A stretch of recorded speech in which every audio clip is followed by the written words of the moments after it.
Hello everyone, स्वागत है आपका इस प्यारे से प्लेटफॉर्म एक्शन फॉर ड्रीम पे, जो एक कॉलेज एजुकेशन प्लेटफॉर्म है। तो आप सभी के डिमांड्स पे, रिक्वेस्ट पे उन मोस्ट क्वेश्चंस को लेके आया हूँ मैं इस एग्ज़ाम टाइम में, कि वो मोस्ट क्वेश्चंस आपको काफ़ी हेल्प करेंगे आपके एग्ज़ाम में एंड आपका अच्छा स्कोर करने के लिए काफ़ी हेल्पफुल रहेंगे। तो आज का जो अपना सब्जेक्ट रहेगा वो बीएससी और बीएससी बीएड फर्स्ट ईयर का जो केमिस्ट्री का पेपर थर्ड है, फिजिकल केमिस्ट्री, उसके जो मोस्ट क्वेश्चंस हैं वो देखने वाले हैं अपन आज केमिस्ट्री के पेपर थर्ड के, कि फिजिकल केमिस्ट्री में कौन से मोस्ट क्वेश्चंस हैं जो आपकी आने वाली एग्ज़ाम में काफ़ी इम्पोर्टेंट बनते हैं, जिन जो एग्जामिनर के पॉइंट ऑफ व्यू से इस बार के लिए इम्पोर्टेंट है। तो उस पेपर को डिस्कस करने से पहले मैं आपको प्लेटफॉर्म की 2 से 3 चीज़ें शेयर करूँगा कि ये प्लेटफॉर्म बीएससी और बीएससी बीएड और एमएससी का जो स्टडी मटेरियल है, ऑल सब्जेक्ट पीसीएम हो या फिर सीबीजेड हो, जूलॉजी बॉटनी केमिस्ट्री, तो उन सभी सब्जेक्ट्स के नोट्स हिंदी और इंग्लिश मीडियम में दोनों में अवेलेबल हैं। जिस भी स्टूडेंट्स को जिस भी नोट्स की रिक्वायरमेंट हो तो वो हमसे कांटेक्ट करिएगा हमारे कांटेक्ट नंबर पे, तो आपको उस स्टूडेंट को नोट्स प्रोवाइड करवा दिए जाएंगे। तो इसका काफ़ी टाइम से रिक्वेस्ट कर रहे थे कि आप केमिस्ट्री के कंप्लीट पेपर अपलोड कीजिए, तो अपन ने केमिस्ट्री के जो फर्स्ट और सेकंड पेपर हैं वो भी अपलोड कर दिए हैं, तो वो भी नहीं देखे हैं आपने तो वो भी आप चेक कर लीजिएगा, आपको मिल जाएंगे। तो जो केमिस्ट्री का पेपर थर्ड है उसमें देखते हैं कि कौन कौन से क्वेश्चंस हैं जो आपकी आने वाली एग्ज़ाम में आपको हेल्प करेंगे। और आ चुके हैं मोस्ट इम्पोर्टेंट क्वेश्चंस पेपर पे, जो आपकी आने वाली एग्ज़ाम के अकॉर्डिंग ही तैयार किया गया है। तो जो इस क्वेश्चंस पेपर में क्वेश्चंस डाले गए हैं वो डेफिनेटली आपको एग्ज़ाम में देखने को मिलेंगे 80% अबव। तो जिस क्वेश्चंस पेपर पे आपको 80% अबव क्वेश्चंस मिल रहे हैं, मतलब उससे बेटर मैटर इस एग्ज़ाम टाइम में क्या ही होगा। तो कुछ स्टूडेंट्स कमेंट करते हैं कि भैया रियल पेपर का बंदोबस्त हो जाएगा क्या। तो मैं उनको ये कहना चाहूँगा कि जब हम दावा करते हैं हमारे मोस्ट इम्पोर्टेंट क्वेश्चंस पे कि आपको 80% अबव क्वेश्चंस आपको सेम टू सेम मिलेंगे एग्ज़ाम में, तो फिर रियल पेपर की क्या वैल्यू रह जाती है। तो इसलिए रियल पेपर को छोड़ के आप हमारा जो एग्ज़ाम टाइम में कंटेंट डाला जाता है, आप यदि वो तैयार करते हो, अच्छे से उसकी प्रिपरेशन करते हो, तो आप मेन एग्ज़ाम में काफ़ी अच्छा परफॉर्म कर पाओगे। तो आज का जो अपना पेपर थर्ड है physical chemistry BSc first year का, तो देखिएगा इसमें कौन कौन से क्वेश्चंस हैं जो इस आने वाली एग्ज़ाम के लिए आपके लिए काफ़ी हेल्पफुल रहेंगे। तो इसमें जो क्वेश्चंस डाले गए हैं वो आप अच्छे से उनकी एग्ज़ाम से पहले प्रिपरेशन करिएगा, जो आपको बीएससी सब्जेक्ट केमिस्ट्री में काफ़ी हेल्प करेंगे। तो जो इसका फर्स्ट क्वेश्चन है, द्रव्य क्रिस्टल क्या है, द्रव्य क्रिस्टल के विभिन्न प्रकारों को समझाइए, द्रव्य क्रिस्टलों के प्रमुख अनुप्रयोग भी लिखिए। तो ये जो आपकी फर्स्ट यूनिट है उससे लिया गया है द्रव्य क्रिस्टल। तो ये क्वेश्चंस काफ़ी इंपॉर्टेंट बनता है। और देखिएगा ये 4 टाइप हैं क्रिस्टल के, तो इनमें से आपको जैसे स्मैक्टिक और नेमेक्टिक द्रव्य क्रिस्टल, इन दोनों के बारे में भी पूछ सकता है। तो इसलिए क्वेश्चन की लैंग्वेज किसी भी तरीके से चेंज हो, आप यदि द्रव्य क्रिस्टल कंप्लीट तैयार करके जाते हो तो आपका गलत होने का या फिर क्वेश्चंस ना अटेम्प्ट होने के चांस ना के बराबर होते हैं। तो आप द्रव्य क्रिस्टल को कंप्लीट पढ़ के जाइएगा और उसके टाइप्स को भी। ओके, नेक्स्ट क्वेश्चन देखते हैं जो इसके अथवा पार्ट में मिल सकता है आपको। और ये जो वीडियो रहेगी वो हिंदी इंग्लिश दोनों स्टूडेंट्स के लिए रहेगी, बोथ लैंग्वेज में ही लिखा गया है क्वेश्चंस पेपर को। तो जो इसका अथवा पार्ट का क्वेश्चंस कैसे बनता है, द्रव्यों का बर्नौली तथा स्कोट सिद्धांत, और जो सेकंड पार्ट है 7 खंड सेल, और जो थर्ड पार्ट है थर्मोग्राफी, और फोर्थ है आयरिंग सिद्धांत। तो ये इन पे शॉर्ट नोट्स लिखने होते हैं एग्ज़ाम में। तो ऐसे आपको इनकी डेफिनेशन वगैरह इनमें ज़्यादा कुछ मैटर नहीं लिखना होता, तो ऐसे क्वेश्चंस भी पूछ सकता है। अब क्वेश्चन नंबर सेकंड पे चलते हैं। मैक्सवेल का आणविक वेगों का वितरण नियम दीजिए।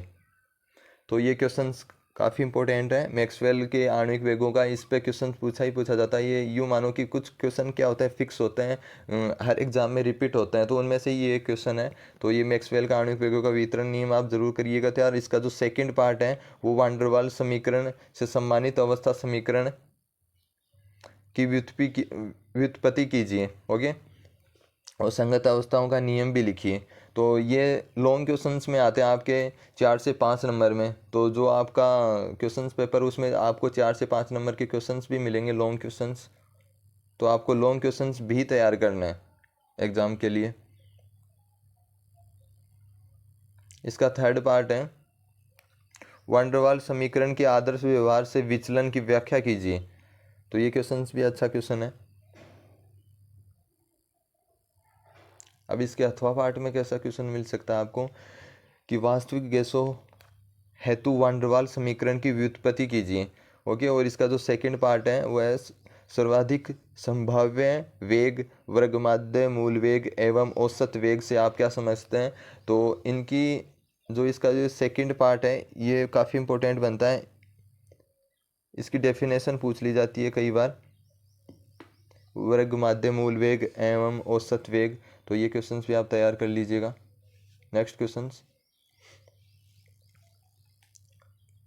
गैसों का द्रवीकरण तथा क्रांतिक स्थिरांक बताइए।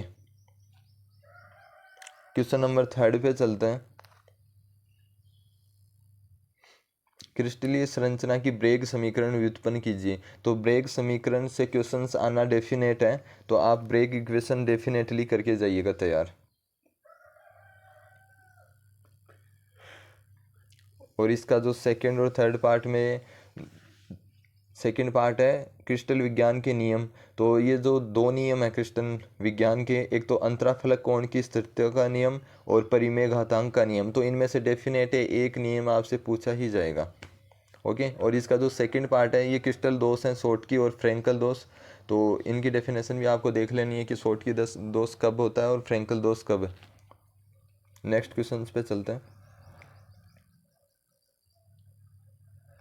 तो क्वेश्चन नंबर फोर्थ है समदेशिकता और विषमदेशिकता, और इसका सेकंड पार्ट है त्रिविम जालक और एकक सेल। तो ये दोनों क्वेश्चंस में क्या होता है, जब शॉर्ट्स नोट्स के क्वेश्चंस उठाए जाते हैं तो ऐसे क्वेश्चन ही दिए जाते हैं आपके एग्ज़ाम में।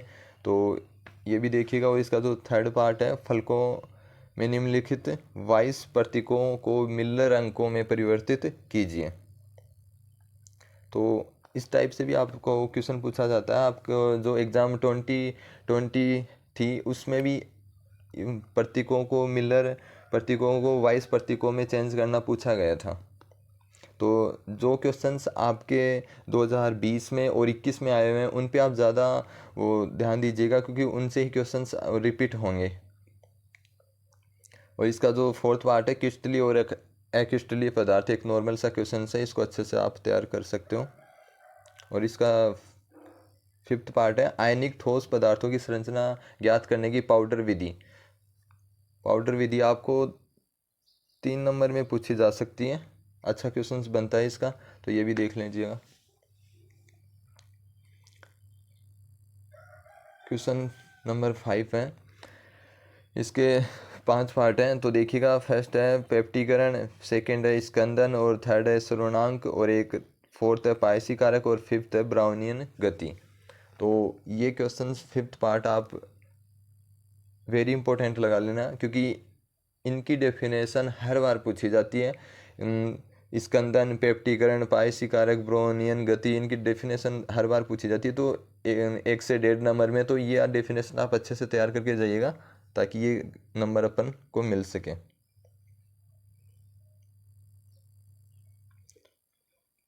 अब क्वेश्चन नंबर 6 है, जो आपकी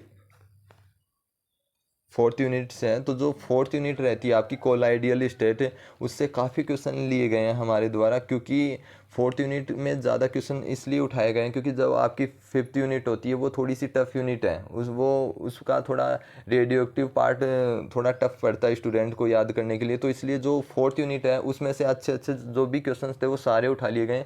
तो जो 4th यूनिट यदि आप कम्प्लीटली अच्छे से तैयार कर सकते हो तो आपको 5th यूनिट में ओनली 3 से 4 क्वेश्चन ही दिए गए हैं। तो वो उसका ज़्यादा मैटर ना तैयार करके आप फोर्थ यूनिट कंप्लीट तैयार करिए, ताकि इसमें से कंप्लीट क्वेश्चंस अटेम्प्ट हो जाए वहाँ पे एग्ज़ाम में। तो इसका जो फर्स्ट पार्ट है, पायस और सोल क्या होते हैं, और जेल। पायस और सोल और जेल पे डेफिनेट क्वेश्चन पूछा जाएगा इस बार के लिए। 2019 और 20 और 21 में लगातार पूछा जा रहा है, तो क्योंकि ये इनका मोस्ट इम्पोर्टेंट पार्ट है कोलाइडियल स्टेट यूनिट का, तो ये आपको तैयार करना है। और विद्युत कण संचलन और कोलेस्ट्रॉल अवक्षेपण, ये क्वेश्चन काफ़ी इंपॉर्टेंट है 6 नंबर का। तो ये आप जो मैंने बताया आपको फोर्थ यूनिट से है, तो या फोर्थ यूनिट में आपको जो भी क्वेश्चन दिए गए हैं वो आपको कम्प्लीटली तैयार करना है, क्योंकि इसमें से कोई भी क्वेश्चन ऐसा नहीं हो कि बाहर जाए, तो अपन उसको सभी को कवर करेंगे। तो क्वेश्चन नंबर 6 है, तो इनमें ये चीज़ सिद्ध करनी होती है कि नदियों जहाँ समुद्र में गिरती है वहाँ डेल्टा क्यों बनता है, और नमक के विलयन में अल्कोहल मिलाने पर दूधिया हो जाता है क्यों, और गंदे जल में फिटकरी डाली जाती है तो फिटकरी क्यों डाली जाती है। तो यहाँ पे आपको बताना है कि इनका रीज़न क्या होता है। तो ऐसे क्वेश्चंस भी पूछे जाते हैं आपके एग्ज़ाम में। क्वेश्चन नंबर 8 पे आते हैं। ये फिर से जो मैंने बताया आपकी, ये जो 5th यूनिट होती है जो थोड़ी सी टफ लगती है स्टूडेंट को, थोड़ा सा इसमें न्यूमेरिकल पार्ट भी आता है, तो इसलिए इसमें ओनली 4 ही क्वेश्चंस उठाए हैं हमने जो थोड़े से इंपॉर्टेंट बनते हैं। तो जो जिसने 4th यूनिट कम्प्लीटली तैयार की होती है, तो यहाँ से यदि वो 4 क्वेश्चंस भी करता है तो यहाँ से क्वेश्चंस अटेम्प्ट होने की संभावना बढ़ जाती है उसकी। तो जो क्वेश्चन नंबर 8 का जो फर्स्ट पार्ट है वो द्वितीय कोटि अभिक्रिया के लिए समाकलित वेग समीकरण व्युत्पन्न कीजिए जबकि अभिक्रिया में प्रयुक्त दोनों अभिकारकों की सांद्रताएं समान हो। तो ये क्वेश्चन आपको लॉन्ग क्वेश्चंस में ही मिलेगा, जो आपके लास्ट 9 से 10 क्वेश्चंस की जो नंबरिंग होगी उसमें ही ये क्वेश्चंस आपको देखने को मिलेगा। नेक्स्ट क्वेश्चन, सिद्ध कीजिए कि रेडियो एक्टिव अपघटन एक प्रथम कोटि अभिक्रिया है। तो ये क्वेश्चंस भी देखिएगा, ये क्वेश्चन पूछा गया था 2019 के एग्ज़ाम में, तो ये इम्पोर्टेंट बनता है आपके पेपर का। लास्ट क्वेश्चंस जो क्वेश्चन नंबर 9 है उसका ए पार्ट है, शून्य तथा प्रथम कोटि अभिक्रिया के लिए समाकलित वेग समीकरण व्युत्पन्न कीजिए।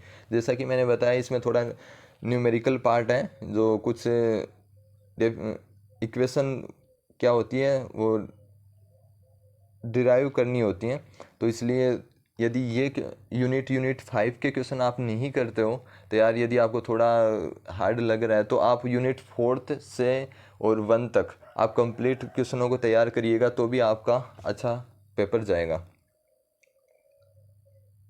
और इसका जो बी पार्ट है, अभिक्रिया की कोटि निर्धारण करने की किन्हीं 2 विधियों का वर्णन कीजिए। तो ये दोनों क्वेश्चंस काफ़ी अच्छे बनते हैं एग्ज़ाम के लिए। एंड जो आप सभी स्टूडेंट्स से कहना चाहूँगा मैं कि जो कॉलेज एजुकेशन में आपको कोई भी किसी भी सब्जेक्ट को लेकर, किसी एडमिशन या फिर किसी भी चीज़ को लेकर डाउट हो, कुछ पूछना हो या फिर कन्फ्यूज़न चल रहा हो आपको, तो हमसे बेझिझक कांटेक्ट कर सकते हो। और जो आपके सभी सब्जेक्ट की क्लास हैं वो यूट्यूब पे डाल दी जाएगी मोस्ट क्वेश्चंस की, तो आप देख सकते हो उन सभी को। एंड जिस भी स्टूडेंट को नोट्स रिक्वायरमेंट हो वो हमसे कांटेक्ट कर सकता है। Okay, thank you.